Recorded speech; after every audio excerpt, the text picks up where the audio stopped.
Hey, this is Glendon with Making Money with Storage Unit Auctions. The title of this segment, Starting a Business 1, 2, and 3. There's a lot of talk about entrepreneurship in the United States of America.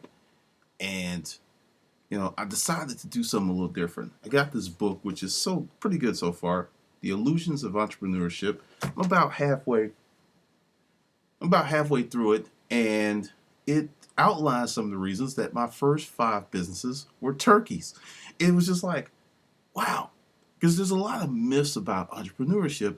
And as I was reading the book, and I'm only halfway through, and I'm going to do a review on it when I'm done, but a lot of stuff makes sense because one business ideal that I see in a certain community is just replicated over and over, and they open and they close, and they open and they close.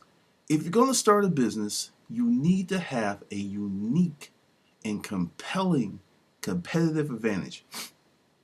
Some people will classify that as an unfair advantage, but whatever it is, you need to have it because it also explains why the concepts that I put out in my book, Making Money A to Z, with self-storage units, it actually worked for my business really well because no one else was doing it. And that's the key. If you're going to start a business, you have to have a compelling business advantage. You have to have it because I looked at business 1, 2, 3, 4, and 5, and essentially I was doing something that many other people were already doing. I know it's really simplistic. It's like go where it's not crowded, but that's the thing. And from those failures, I learned how to identify a good business opportunity because this is a little game that I play. I'm out and about just shopping, and I'll go into a boutique or a store, and I'm like, okay, I'll talk. How long have you been in business? Oh, we just opened, and it's in one of those high rent districts, and there's like a purse here, and there's something here, and it's only this very nice. It's cosmetically, it's appealing. Interior decorating would be just like, ooh, she'd have an orgasm right there, but it's not proper use of that space for the amount of rent that they're paying. So I'm like, okay, 1, 2, I can give them 6 months. As soon as the initial investment runs out, they're out of the business because it doesn't make money. And I see this all the time with boutiques, restaurants, barbershops. It's like amazing. I mean, you could just literally count down the days. And this isn't a doom and gloom thing. It's just like, that's not going to work based on the percentage of square footage times the rent. That's just not going to work. I don't care how great the food is. I don't care how great the business. You've got to meet those numbers. So I was just sitting here like getting excited because the thing is, now I've learned how to identify what makes a business work and what will kill a business. Now let's take the primary thing that I speak about. Now this is for any business you want to get into. Doesn't matter if you want to do storage auctions or not. But for many people, storage auctions still provide that unique competitive advantage because what you hear right now is there's crowds out there. It's crazy. It's just, and the boat has sailed and it's over. And no, it hasn't. Because one of the things, someone reached out to me that used to hate my ass. And I was just like, why are you emailing me? Because we parted ways long before I even bought this domain name. I was like, what do you want? And the thing is, he kept emailing and emailed me like 6 freaking times. And I was like, I emailed back straight up, what the fuck do you want? And he was like, look, we need to talk. I was like, no, we don't need to do shit. You want to talk? You need to request in a proper manner. Yes, sometimes I'm an asshole. I will admit it. But this time I'm like, whatever. And not to mention, I was fantastically busy during that point in time, so whatever. So we finally talk, and I was like, hey, I'll be somewhere, and you can just meet me, because I'm leery about giving out people my phone number, because I already had to get rid of one number because it's too many phone calls. So we meet, and he's like, look, I know we didn't really get along too well out there on the auction trail. And I'm like, get along every time I've been on you. You fucking ran me up. It cost me a lot of money. So yeah, what? He's like, I got your book. Well,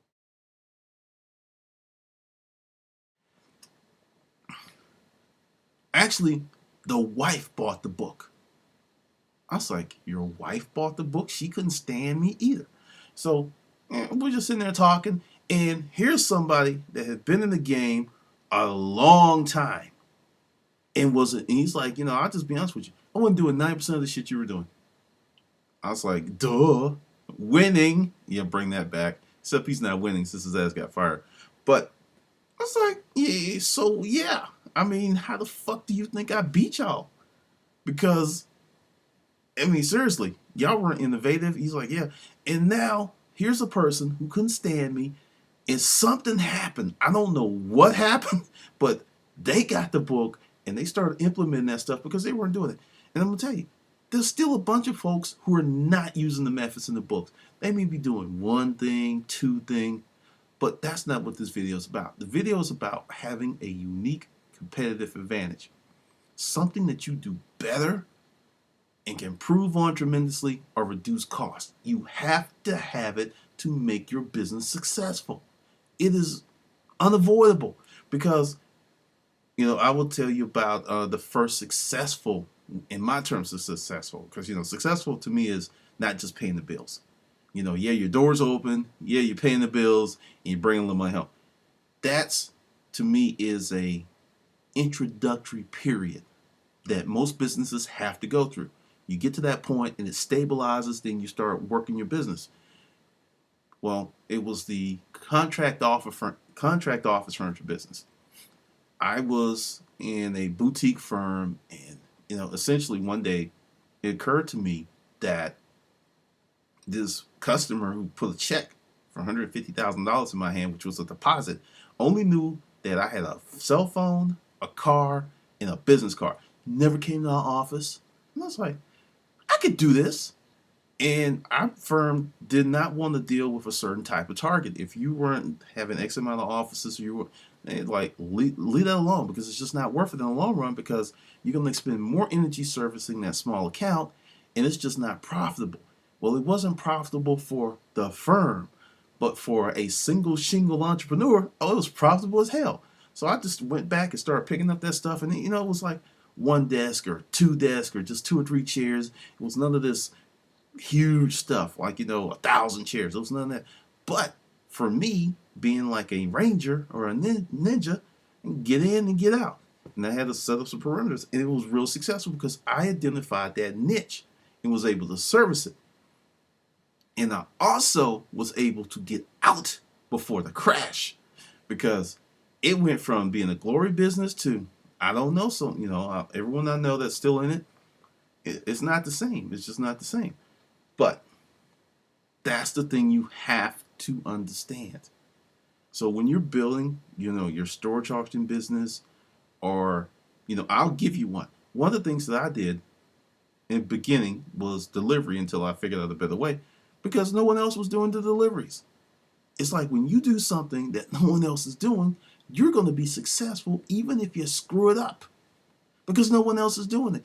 And understand, anytime it comes to doing something challenging and difficult, people are going to nut up each and every time.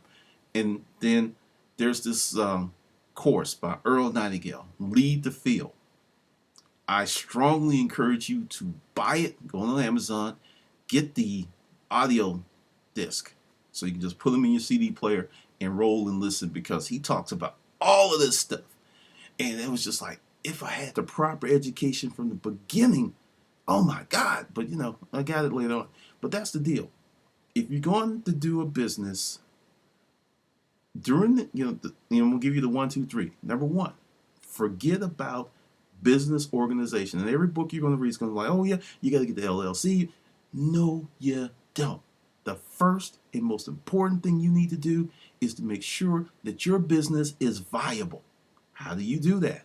Number two, you start it. You start it on whatever level you can.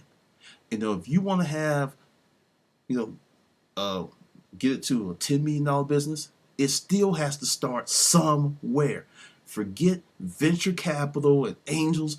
Those guys don't even talk to you unless you have that competitive advantage that they know about and getting it quantified. They're not even going to talk to you. So, just forget all that stuff. Work the business the best way that you can. Get an active working model.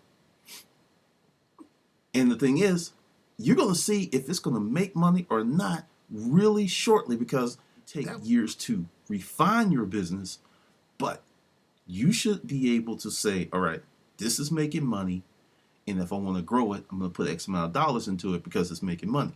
Not, I'm going to throw money at it and hope that it makes money. Most of us don't have the type of financial backup to do that type of stuff. But what you can do, let's give you an example. Say you cook very well and you want to do a catering service. Start your catering business. The F and F's first, the friends and family, and then your customer list is going to get real short real quick. Then you have to go out there in the real world and start talking to people that don't like you. And really try it and do this. Like for 6 months, part-time, I'm going to do this business. And during those 6 months, something beautiful is going to happen. You'll get the numbers and the experience to actually write the business plan, because most business plans are like Moby Dick, great works of fiction. And no one gets mad if the numbers skew positive. Like, oh yeah, we were projected to make $1 million, but hey, yeah, we made 20 million. Well, fool, it was still wrong. So you actually got lucky. This is not that you knew what you were doing. You got lucky. So that's the deal. But number one, come up with an idea. Number two, execute. Actually start doing it on whatever level you can. Forget, because Mercedes-Benz, they all started here. Everybody wants to be like here, like right now, today, like those J.G. Whitworth. It's my money and I want it now. No, that's not real life. Most businesses take 2 to 5 years to mature, and that's just reality.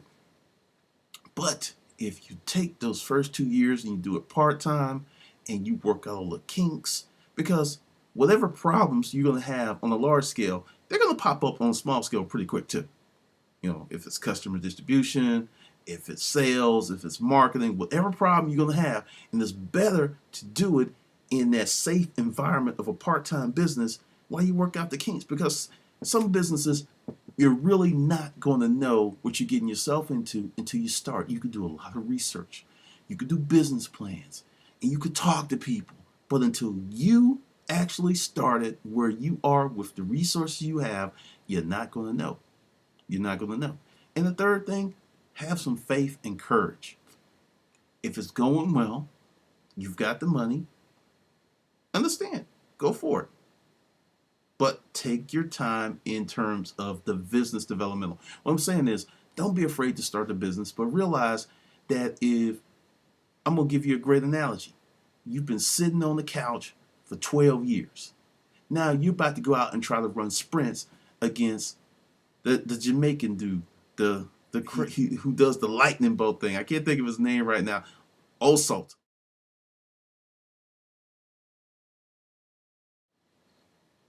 You can't do that because you're not ready. But if you do it part-time, like say you start going out there on the weekends, and first you start walking, then you start jogging, then you start sprinting, then you lose the weight, then then you can start really training for something like that because you built the foundation. I have a lot of people who are like, hey, and this is another thing. It's like, hey, is the storage auction business is good for me? I don't know, because I don't know you. I have no clue if it's good for you. I don't know if you walk with a cane. I don't know if you're blind, crippled, or crazy. I have no clue. So it's really hard for me to make that determination based on this much information.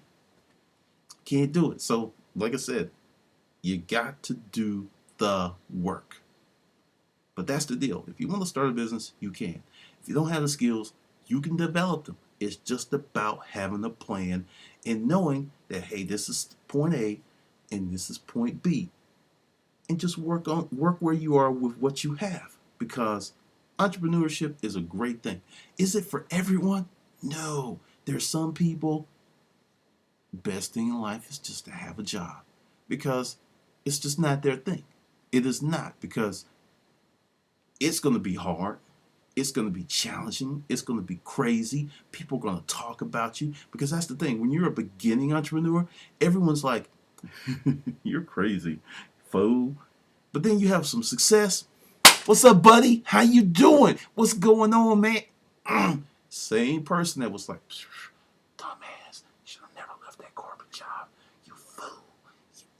Yeah, same people. Trust me on that. Went through it several times. So understand, you can start a business, but forget about all that formal stuff for now. Work on truly important part of the business, fleshing out your business model. Don't rent space. Don't create an LLC. Do not open up a business checking account. Because, see, I've changed all that because that's all what I call the soft work. You know, the stuff you can sit in front of your computer and do and go down your little check log. Yeah, I have a name. I have this. I have a business license. But you do not have a service or a product that's generating money. That's the most important part of the deal. Just something to think about. All right, this is Glendon. We're making money with Storage Unit Owner.